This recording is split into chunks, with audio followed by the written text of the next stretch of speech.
What's going on, everyone? This is Kevin here, coming at you with my review of the T-Mobile Revvl 6 5G. So without further ado, let's get started. Now this phone is one of two recently released affordable 5G devices from T-Mobile. So there's this one, the regular Revvl 6, and we also got the Revvl 6 Pro. Now, I've done a lot of videos on the Pro already, as well as a dedicated review for that device as well, and I've also compared this phone to that phone. So if you are looking into both options, then definitely know that there are a lot of videos here on the channel about both of those devices. Now, as the name does imply, the T-Mobile Revvl 6 5G is the more affordable, lower-end option of the two. However, you are still getting a lot here with this device. Now, before I show you a variety of different things about this phone, let's see what all comes included here in the box. Now, in general, it is a pretty slim box. You can see right there, Revvl and the T-Mobile logo. On the back, some regulatory information, and then we'll open this up and see what we get. So the first thing is we have this packet. We also have a SIM card removal tool, and then in the packet itself, we'll see what we get here.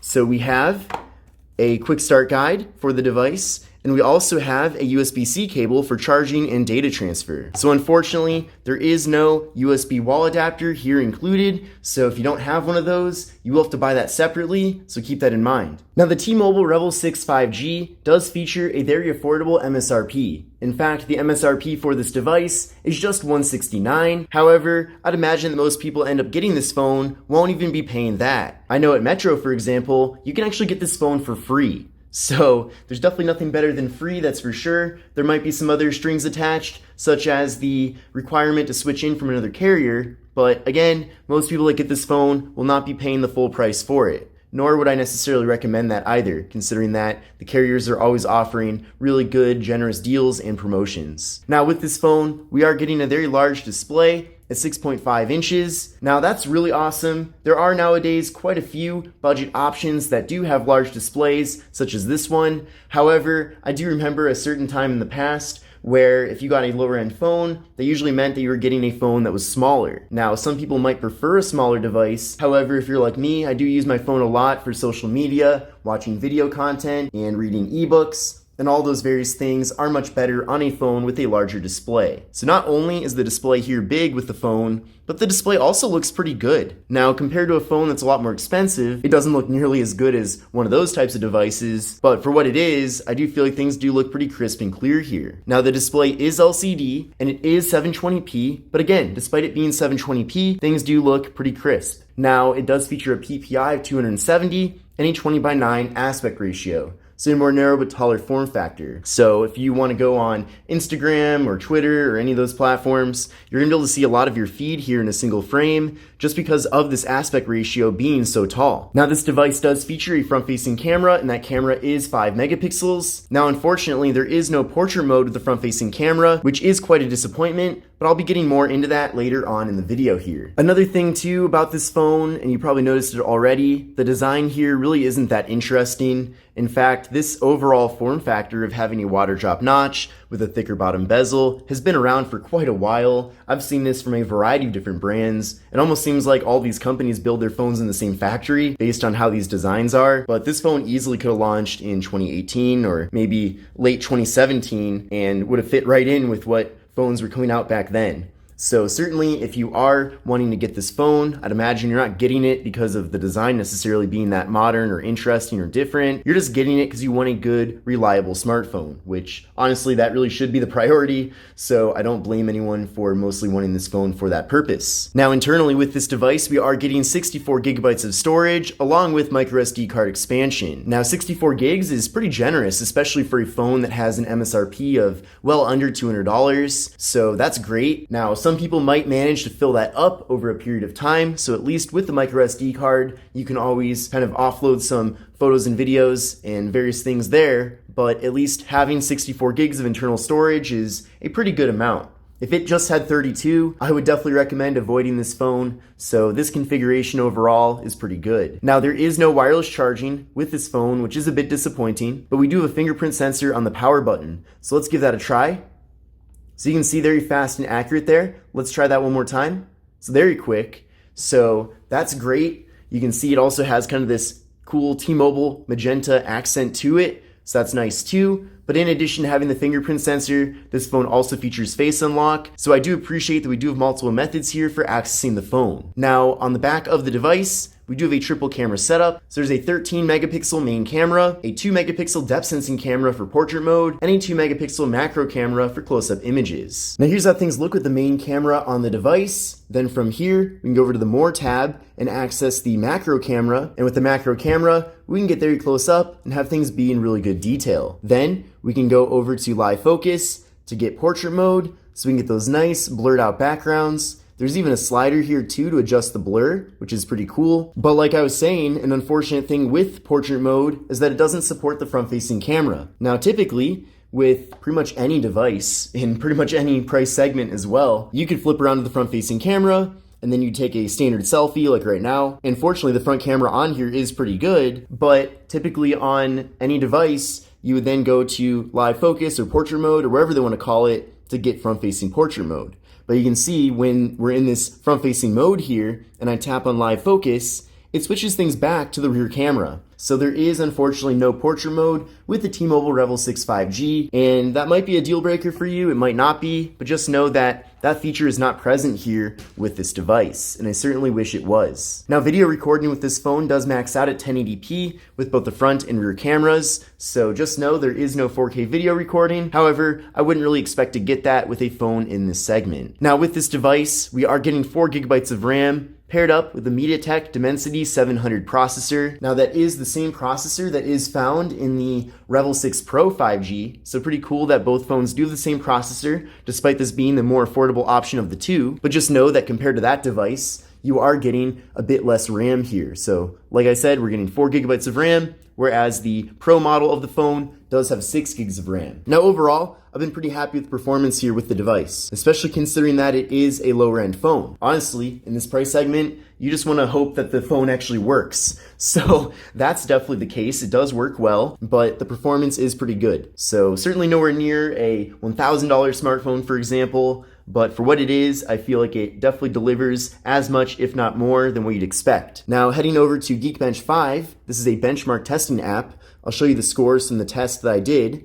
But essentially, I got a single core score of 539 and a multi-core score of 1607. So what I recommend doing is running this test on your current phone and then compare your scores to these scores to get a better idea of how the T-Mobile Revvl 6 5G measures up to the phone that you currently have. Because who knows, this phone could be slower than your current smartphone, or it could be faster. Now with this device, we are getting a 4,500 milliamp hour internal battery, so quite a bit of battery capacity here. So definitely expect to get a full day, if not multiple days of usage on a single charge. And the software that we're getting here is Android 12. It's pretty much a stock version of the software. Not much has been changed from how Android would typically be. Now that might be a good or bad thing, but just know that the software is nicely refined. However, I'm not sure if it's ever going to get an update to Android 13 or even Android 14. There has been no promise with the launch of this phone that it would receive any sort of software update, so I'm sure we'll get security patches and things like that as time goes on, but if you are buying this phone hoping to get future versions of Android, then I wouldn't necessarily expect that. Maybe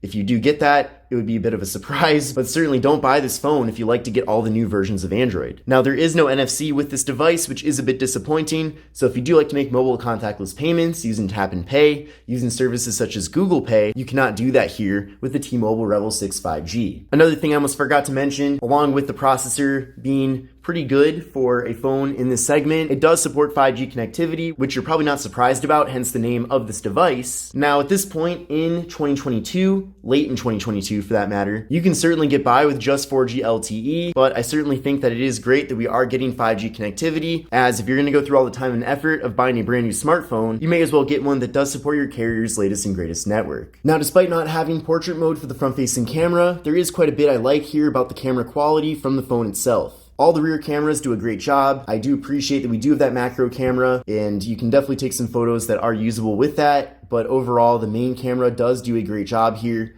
So if you're on vacation and you want to capture your memories from that, or maybe you're getting together with family, or maybe you're just taking day-to-day photos, whatever you do, just know that the quality is certainly good enough here that it is usable. So you could easily post content taken with this phone on social media, and nobody's going to think that you're using a very low-end phone. But let's now take a look at some video samples from the T-Mobile Revvl 6 5G.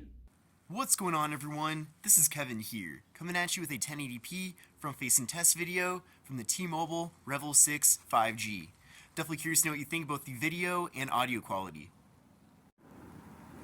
And here is a 1080p video using the main rear camera on the T-Mobile Revvl 6 5G.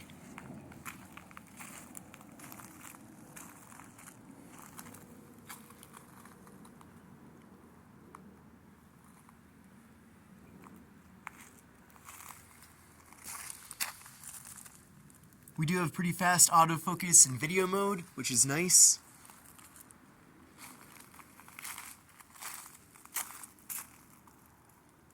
Let's now talk a bit more about the hardware here of the T-Mobile Revvl 6 5G.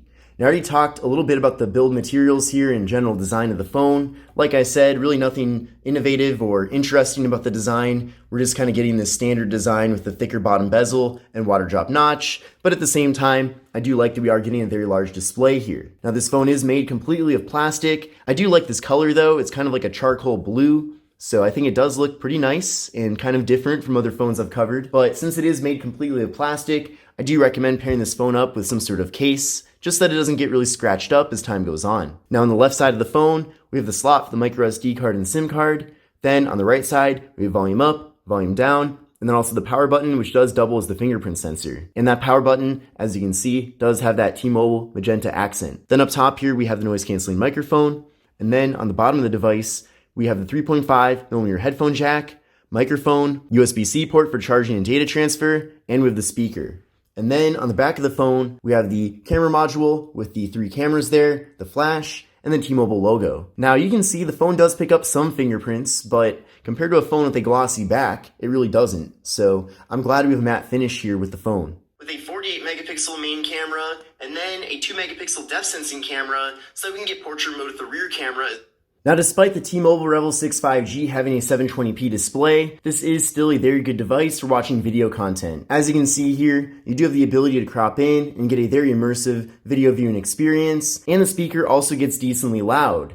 Now, one downside is that there is no stereo audio, so with stereo audio, you'd have audio coming out of both the main speaker and also the earpiece, but unfortunately it only comes out of the main speaker here. The earpiece on this phone is only used for phone calls. But in general, I think it's a great phone if you want to watch a movie, sit back and relax, so it's definitely worth considering if entertainment is important to you. But in general, I am really happy with the T-Mobile Revvl 6 5G. Now, if you don't mind not having front-facing portrait mode, which I know that feature can be important for certain people, then this phone is certainly good to get. But if that feature is really important to you, then I suppose you might want to skip this one. But it's definitely a very good value here with the phone. Even at its full MSRP, it's a very affordable device. I like that it supports T-Mobile's 5G network, which is a great advantage here. But again, if you can get this phone for free, that's a really good deal, of course. You're literally not paying anything, so I would definitely recommend contacting your carrier and seeing what deals are being offered if you especially want to get this phone. Overall though, T-Mobile and Metro by T-Mobile do offer a lot of great affordable budget options, so most likely you'll probably just want to go into the store and see which phone has the best promotions, and then head back to my channel and watch the various videos that I have about all those various devices, as I do my best to cover every phone that Metro does offer. But this concludes my review of the T-Mobile Revvl 6 5G. I hope you enjoyed the video, and I'll catch you in the next one. Take care and have a great rest of your day.